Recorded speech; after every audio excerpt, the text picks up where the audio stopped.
నేను అడుగుతున్నా ఈరోజు ఈ వేదిక మీద నుంచి కల్వకుంట్ల చంద్రశేఖరరావును సూటిగా 10 సంవత్సరాలు తెలంగాణ రాష్ట్రంలో నీ ప్రభుత్వం ఉన్నది కదా, ఏనాడైనా ఈ ఆదిలాబాద్ గురించి, అడవి బిడ్డల గురించి, ఈ ఆదివాసీల గురించి, ఆనాడు ఇంద్రవల్లిలో నేల కొరిగిన ఈ అడవి బిడ్డల గురించి ఒక్కరోజైనా ఆలోచన చేసినవా? ఈ కుటుంబాలను ఆదుకోవాలి, ఈ కుటుంబాల ఆత్మ గౌరవం నిలబెట్టాలి అని ఏ రోజైనా నీ మంత్రివర్గంలో చర్చించినవా అని నేను అడుగుతున్నా. ఇవాళ నువ్వు, నీ కుటుంబము, నీ కొడుకు, నీ బిడ్డ, నీ అల్లుడు, నీ సుట్టపల్ల కోసమే తెలంగాణ రాష్ట్రం వచ్చిందా? లేకపోతే ఈ ఆదివాసి బిడ్డల కోసం, ఈ బలైన వర్గాల కోసం తెలంగాణ రాష్ట్రం సోనియమ్మ ఇచ్చిందా అని చెప్పి నేను సూటిగా ప్రశ్నిస్తున్నా.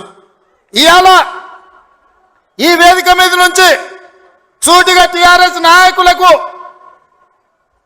నేను చెప్పదలుచుకున్నా, తెలంగాణ ప్రజలు 10 సంవత్సరాల మీ దుర్గమార్గమైన పాలనను, ఈ తెలంగాణ రాష్ట్రాన్ని చెరుకు తోటల్లో అడవి పందులు ఏ విధంగా అయితే విధ్వంసం చేస్తాయో, ఈ తెలంగాణ రాష్ట్రం మీద మీరు, మీ కుటుంబ సభ్యులు, మీ పార్టీలు పడి దోసుక తిని కొల్లగొట్టి విధ్వంసం చేసి ఈ తెలంగాణ రాష్ట్రాన్ని విధ్వంస రాష్ట్రంగా మాకు అప్పజెప్పినరు.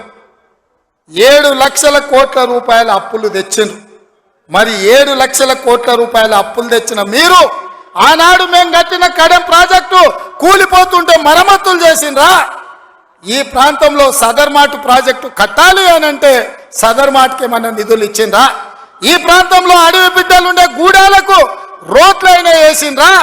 ఈ అడవి బిడ్డలకు మిషన్ భగీరథ పేరు మీద 40,000 కోట్ల రూపాయలు దోసుక తిన్నారు. తాగడానికి మంచినీళ్ళు ఇచ్చిండ్రా? ఒకవేళ మీరు ఈ గూడాలకు మంచినీళ్ళు ఇచ్చుంటే ఇవాళ మా మిత్రుడు బట్టి విక్రమార్క గారు 60 కోట్ల రూపాయలతోని మళ్ళీ గూడాలకు తాగడానికి నీళ్లకు నిధులు ఇవ్వాల్సిన పరిస్థితి ఎందుకు వచ్చింది అని చెప్పి నేను ఆ సన్నాసిని నేను అడుగుతున్నా. నిజంగా నేను అభివృద్ధి చేస్తే నాగోబ గుడికి 7 కోట్ల రూపాయలతోటి ఈరోజు మేము కార్యక్రమాలు తీసుకోవాల్సిన పరిస్థితి ఉంటుండేనా? ఇవాళ గూడాలకు రోడ్లు లేని ప్రాంతాలకు 27-28 కోట్ల రూపాయలతోటి ఇవాళ రోడ్లు వేసే అవకాశం మాకు వస్తుండేనా? ఇవాళ ట్రైకార్ ద్వారా చదువుకునే పిల్లలకు తరగతి గదులు లేకపోతే 10 కోట్ల రూపాయలతోటి ఇవాళ తరగతి గదులు, ఆదివాసి బిడ్డలు చదువుకోవాలి, ఐఏఎస్లు ఐపీఎస్లు కావాలి, ఈ రాష్ట్రాన్ని దేశాన్ని ఏలాలి అని చెప్పి ఇవాళ 10 కోట్ల రూపాయలతోటి తరగతి గదులు మేము నిర్మించినాం తప్ప నిర్మించడానికి నిధులు ఇచ్చినాం. ఒక్క రోజైనా ఈ బిడ్డల కోసం నువ్వు సమీక్ష చేసినావా అని నేను అడుగుతున్నా.